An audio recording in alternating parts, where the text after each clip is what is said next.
Describe lexical analysis and semantic analysis.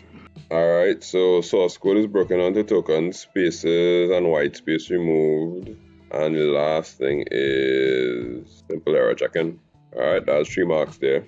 Semantic, the rules of the language are checked. So it checks for syntax errors and usage of programming constructs. Or it does something called a pass tree. A pass tree is basically mapping all the things that's supposed to happen in the code. So if you see it in that form, like, it maps the things that have to be executed in the code or something like that, yeah, that would be cool too.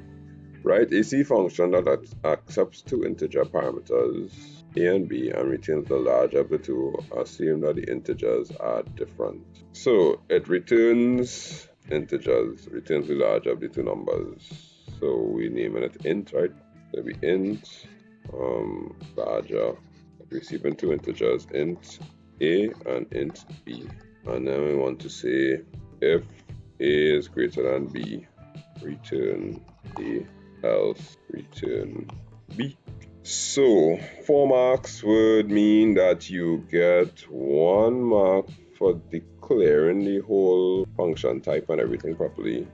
Then a next mark for the variables, receiving them with the correct data type. And then 1 mark for your if statement. And then a next mark for putting them in the right order or category. Well, knowing that depending on the sign that you use, the A will be first or the B will be second. Alright, part C, write a program with the following functionality. The steps must be followed exactly as stated. Accept 10 integers from the user and place them in a text file. In .dat. 1 integer per line. Assume all integers are valid. Choose the file in .dat.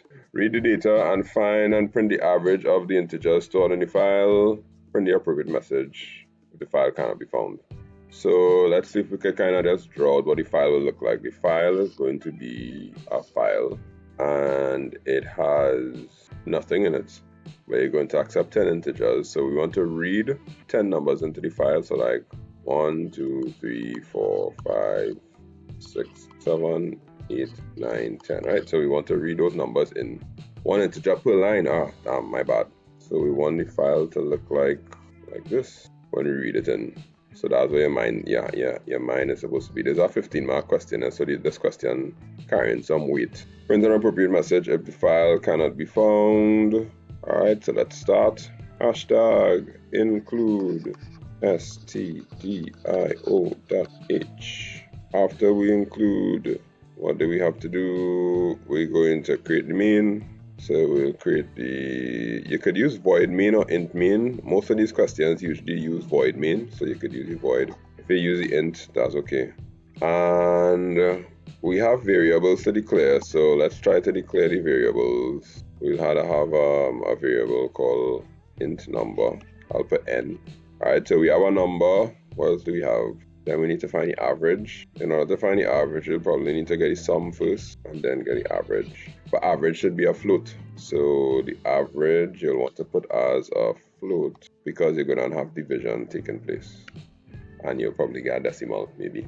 Those are our variables. Now we're going to declare the file. So we're going to say file star in equals f open. And we're opening the file in .dat and we open it in read mode, right? And now we're going to ask the user to accept 10 integers from the user and place them in the text file 1 integer per line. Since we're doing 10, it'll be a for loop. So for we had to create a C counter, so I'll create a C there. For C is equal to 0, C less than 10, C++. What are we doing? We are saying printf enter a number is fscanf. Fscanf into the input file the number %d and we scan it into and num n for num, and this will repeat 10 times. It going on a new line each time. So if it's going on a new line each time, I had to put the \n here. \n, right? and we could close that off. So that'll be the for loop. So far we have done accept the 10 integers from user and place memory text file. Good. 1 integer per line. We did that. Assume all integers are valid. Good. Close the file in ... Right. So to close our file, you just use fclose, and then put in. So whatever the name of the file is, you just fclose it, because fopen opens it, fclose will close it. Reopen it and read the data and find and print the average of the integers stored in the file. So we have to reopen it now. So we say fopen in ...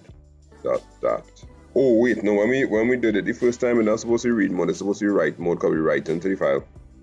So this is supposed to be W write mode in ... comma read mode now. Right. This is supposed to be in quotes. Alright, so we open it back again and reopen it, read the data, find and print the average of the integers stored in the file. So since we know it's 10 things in the file, yeah, we know it's 10, so we could use back our next for loop and say for c is equal to 0 again, c less than 10, c plus plus. We know we're doing it 10 times. What are we doing? We're finding the sum of all the integers stored in the file. So we're going to say now, oh, I made a mistake. This here not supposed to be fscanf, this is supposed to be fprintf. Let's do a normal scanf and scan it into n, and then fprintf the variable into it. So scanf %d and read it into and n, and then do fprintf and put the %d with the \n. You got to put the into. Fprintf in %v \n. Right, so that will read the variable from the user and print it back into the file. Right, good. So we good that. Fix that now. Alright, so after we have closed, now we open it up in read mode. Now we're doing fscanf. So we're scanning from the file, the input file.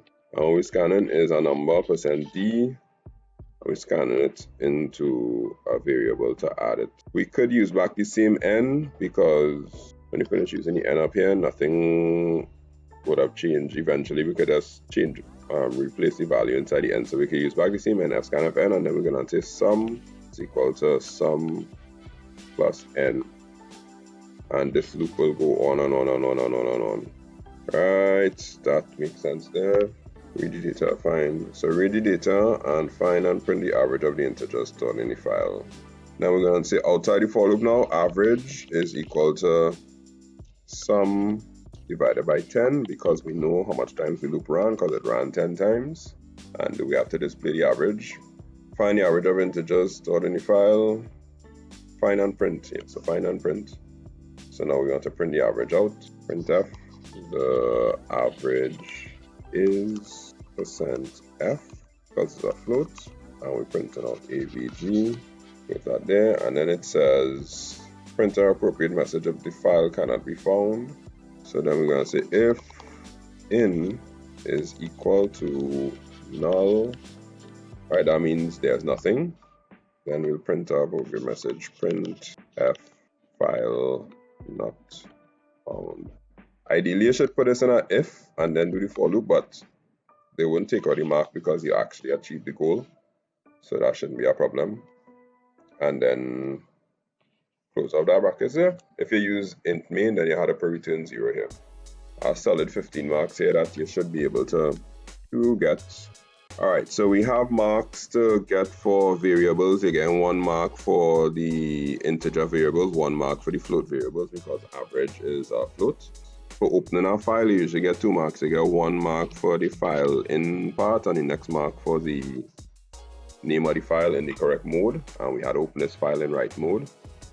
Then for our for loop, sometimes you get 2 marks, sometimes you get 1 mark. So this, I'll put 1 mark to start, because I'm not too sure how the 15 is going to add up, but you'll see. Then prompting and scanning the user is usually 1 mark. Printing to the file, the actual value, that the actual thing that you want to print, is 1 mark, because you're printing it into the input file and %d and \n. It did say put it on the next line, so I don't know if they're going to give you a mark for the \n, but we'll come back to it and see if that's a mark also, because it specifically said on a new line each time. So F close will be no mark there for sure. Alright, F opening again, you'll get 1 mark because you have to get it in read mode. The for loop will get 1 mark. Scanning from the file will be 1 mark. Oh, I didn't put the and sign there. I have to put the and sign. This is and. Right, you must have the and n for that to work. Saying sum is equal to sum plus n, 1 mark. Finding the average divided by 10, next mark. Printing out the average, next mark. And if the input file is equal to null, you print the error message. That should be a next mark. So let's see how much we get here so far. 1, 2, 3, 4, 5, 6, 7, 8, 9, 10, 11, 12, 13, 14. And for the message, 15. Yeah. Alright, briefly describe each of the following classifications. Alright, briefly describe declarative is what? Yes, it's based on facts and rules, not concerned with the how, but the what. Right, so it's outcome based. Alright, imperative or procedural. Right, executes in a linear manner. High execution speed, straightforward. Any of those two would give you the 2 marks. Scripting, a pre-compiled language that does light tasks efficiently. Alright, distinguish between syntax and semantics as used in computer programming. Set of rules is correct here. If the language is used correctly. Semantics is more like set of rules, and semantics is the meaning of all the words and symbols used. Examples, semicolons, mean, end of statements. Right? So syntax is following the set of rules or the set of rules, and semantics will be what the symbols or words mean once you follow the rules. So syntax is kind of like we put an exclamation mark at the end of a sentence when we are excited, and semantics will be that exclamation mark means you should interpret it as excitement. Right, you're given the following declarations in a C program. Struct prereq long integer ID float total pay int number of days. Then we have a mean, which will be those things. The declaration is used to create records to manipulate data on 3 employees, Smith, Jones, and Singh, working for a small company. ID represents the ID number. Total pay is the amount of money he earns, number of days worked, and rate the hourly rate. Assume that Smith's ID is 1000, Jones is 101, and Singh is 102. And all num days fields are set to 0 initially. Using the C program declaration, complete the main program by reading input data, explain later, and updating the total pay and num days fields of each employee. Prompting for the user ID, hours and rates, calculate salary by multiplying hours by rate for the employee.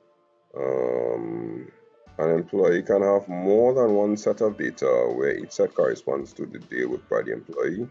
Data is terminated by a semicolon of 999 at the end. Print each employee ID, total pay, and number of days worked. So that's what it's supposed to look like. So we're asking the user to enter the ID, they'll put that, enter the hours worked, they'll put that, enter the rate of pay, they'll put that. And they're doing that 3 times. No, they're doing that over and over and over and over and over until they put in an ID of 999. So you realize here, they're doing it for the employee 1000 twice. So the user has to go through the cycle of putting in ID, hours work, rate of pay, over and over and over and over and over and over until they put in an ID of 999. Depending on which ID you read, you will add up the number of days worked as you go along. Okay, there is no file. The user putting in all the data. So all we have to do is kind of use the layout of the structures. So we know that this is the structure here. And we need 3 of these guys.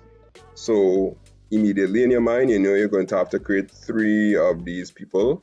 So you could, in the main, we're going to have to put something called struct prereq Smith Jones, and Singh. So Smith will have his own structure, well, his or her own structure. Jones will have their own structure. Singh will have their own structure.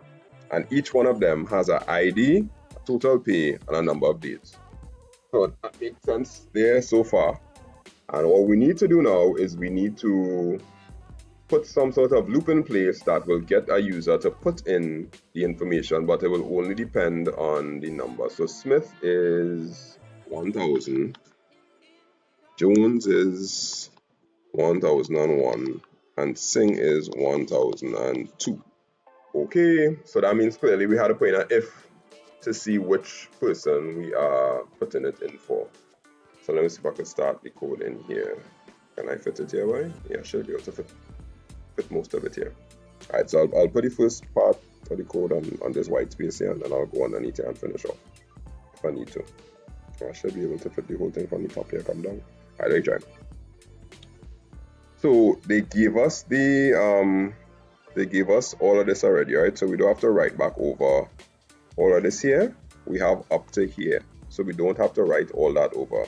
We just have to complete the main program. So we're completing after this. So the first thing we have to do is read the input from the user. So we want to say, so we will printf, please enter employee number.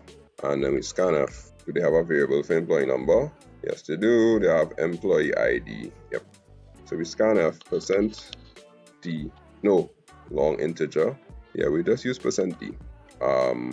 I can't remember what's the percent, the placeholder for long integer, but I don't think they use that in the questions anymore. But if they do, I haven't seen it for the past couple of years. Since it's 2009, I feel this one kind of weird. All right, so employee ID and ID. Right, so we scan in the employee ID. Now we can say while employee ID is not equal to 999, because 999 is how we know to stop. While it's not 999, we want to do our calculations.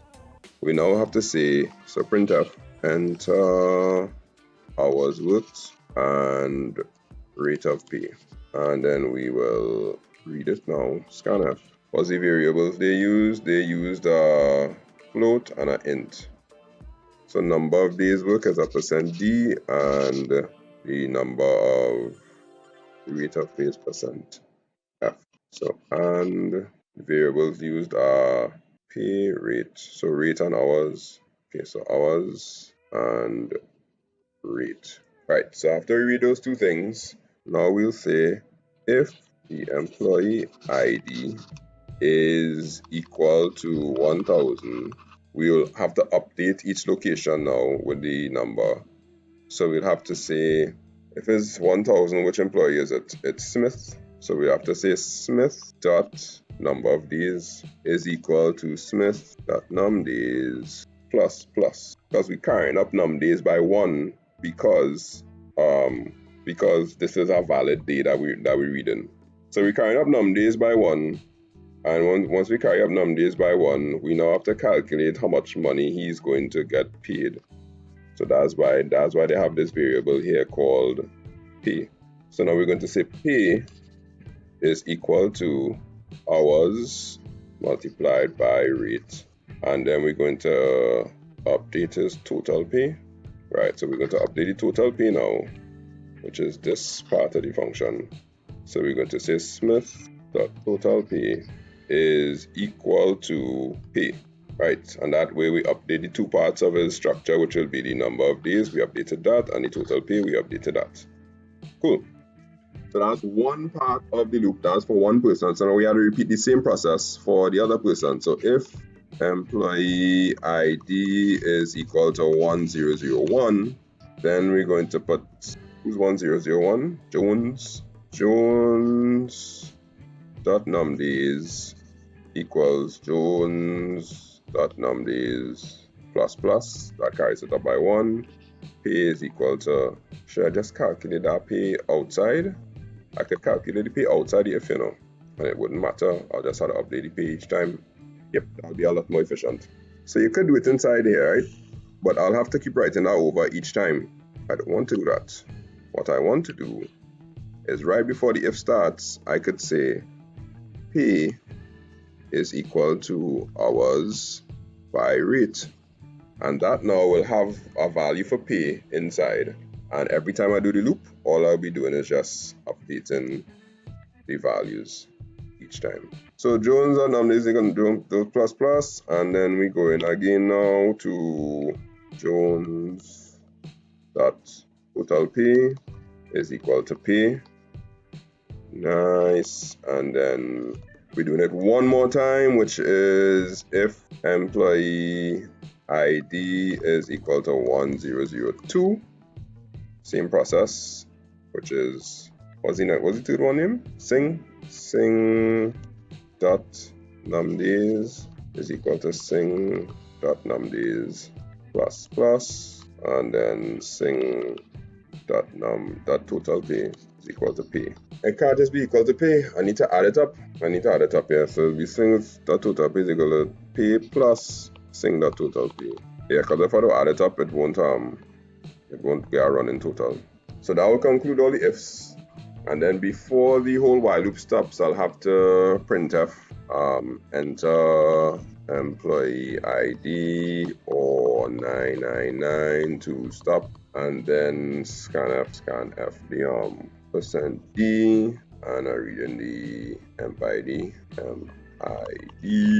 and then now I could end the while loop with this curly bracket here, and then at the end, do I have to print out the report? Does it ask me to print out at the end, print out each employee ID, total pay, and number of days worked. Alright, so to print out the report, I'll do it underneath here. So to print out the report, I am going to be doing printf name \t, because that will create the tab here. The tab is what I want to create. So print name \t, and then ID \t, and then total pay \t again, and then days worked. So printf, so we print in Smith \t, and then we're going to put 1000 \t. His total pay will be Smith dot total pay \t, and then Smith dot days worked, num days, NUMDAYS. And then we're doing the same thing again now for the next guy. Printf Jones \t 1001 \t Jones dot total pay sing \t 1002 \t sing dot total pay \t sing dot numdays, and that will be the end of it all. Alright, so you'll get 1 mark for obviously reading the employee ID outside first, which is always necessary.